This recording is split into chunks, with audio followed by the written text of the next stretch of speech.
जय श्री राम, राधे राधे। कैसे हो आप सब? आई होप आप सब अच्छे होंगे।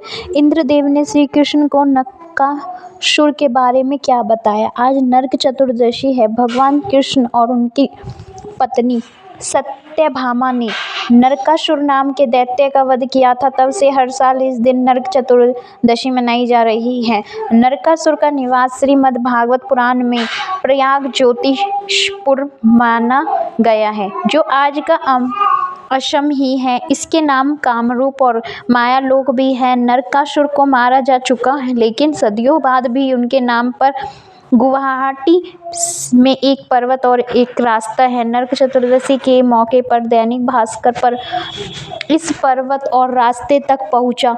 नरकासुर को लेकर आज भी असम में क्या मान्यताएं हैं, क्या कहानियां हैं, ये पता किया।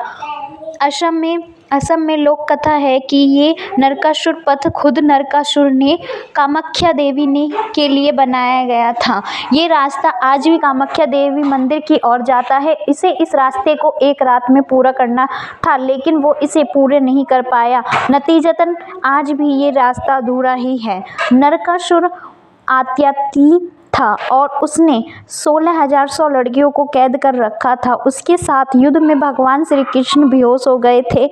फिर सत्यभामा ने नरकासुर का वध किया और नरक चतुर्दशी पर आज हम नरकासुर से उसी प्रयाग ज्योतिषपुर में उस पहाड़ी नरकासुर पथ और नरकासुर तीनों की ही कहानी लेकर आए हैं।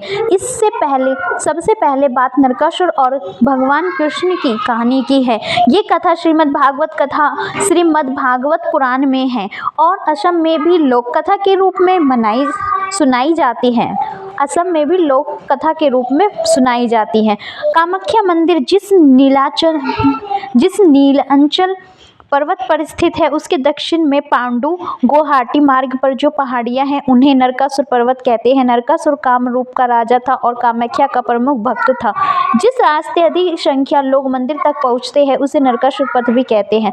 नरकासुर ने ब्राह्मण की उपासना की और वरदान मांगा कि हे देव, मैं भूमिपुत्र हूँ और मेरी मृत्यु यदि हो तो मेरी माता के हाथों ही हो।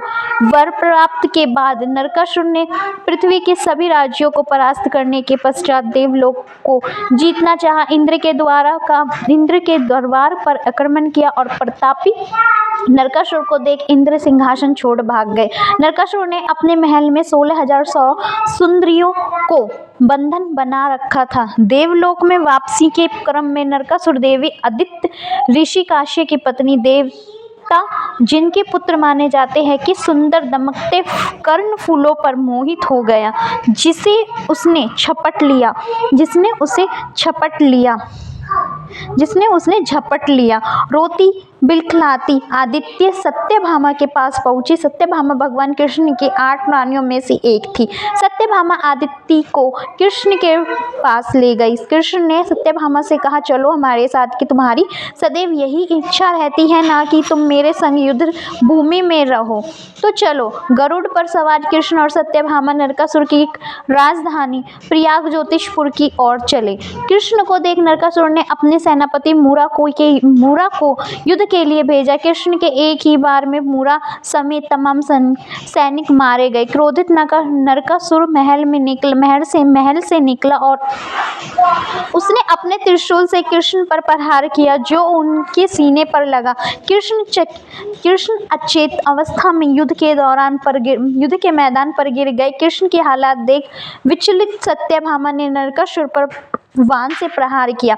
नरकासुर मारा गया और सत्यभामा फिर कृष्ण की ओर मुड़ी। उन्हें हिलाया डुलाया तो कृष्ण मुस्कुराते हुए खड़े हो गए और उनकी लीला थी। सत्यभामा साक्षात पृथ्वी की ओर अवतार थी और नरकासुर को मां के ही हाथों मारे जाने का वरदान था, सो वह मारा गया। इस युद्ध के पश्चात नरकासुर की कैद में 16,100 सुंदरियों को मुक्त कराया गया। देवी आदित्य ने कर्णफूल प्राप्त किए गए। जिस दिन मायालोक का राजा नरकासुर मारा गया, उस दिन छोटी दिवाली मनाई जाती है। नरकासुर वध के बाद कैद से मुक्त हुई कन्याओं ने श्री कृष्ण को घेरा और उनसे कहा कि अब उन्हें कौन स्वीकार करेगा, आप ही उसे स्वीकार करें। भगवान कृष्ण ने कहा, मैं आप सबको अपनाऊंगा, आपको अपना नाम दूंगा और जीवन भर आप सबका पोषण भी करूंगा। भगवान कृष्ण ने इन सब से विवाह किया। नरक चतुर्दशी क्यों है खास?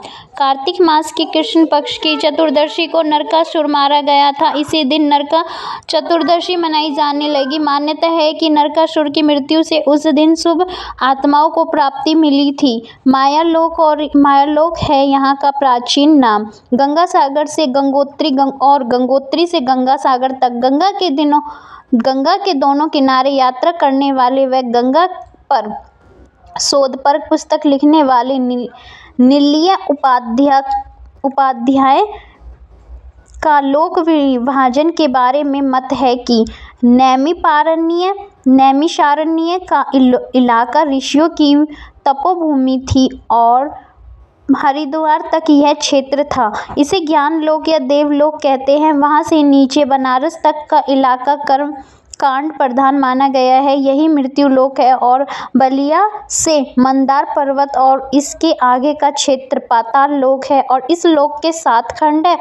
इसमें ही एक माया लोक है। तंत्र सिद्धियों और काले जादू के लिए फेमस ये इलाका प्राचीन काल में से ही तंत्र सिद्धियों और काले जादू के लिए प्रसिद्ध रहा है। नरकासुर के अलावा इस लोक में महाभारत के भीम के बेटे घटोत्कच की कहानियां भी जुड़ी हुई है। इसी ज्योतिषपुर यानी असम से घटोत्कच ने भी मायावी शक्तियां हासिल की थी। इसके बाद ही वो महाभारत का युद्ध लड़ने गया था। आज भी यहाँ बड़ी संख्या में तांत्रिक दुनिया भर से आते हैं। हर साल 20 से 26 जून के बीच लगने वाले कामाख्या के अम्बुबाची मेले में भी तंत्रिका का जमावड़ा लगता है। आज भी असम के कई लोगों में काले जादू और तंत्र सिद्ध का काम बड़े पैमाने पर होता है। इससे सबसे प्रसिद्ध असम का मायोंग गांव है, जहां आज भी लगभग हर घर में काला जादू किया जाता है। जय श्री राम। वीडियो अच्छी लगी हो तो प्लीज़ चैनल को लाइक एंड सब्सक्राइब करना ना भूलें। Thank you for watching this video.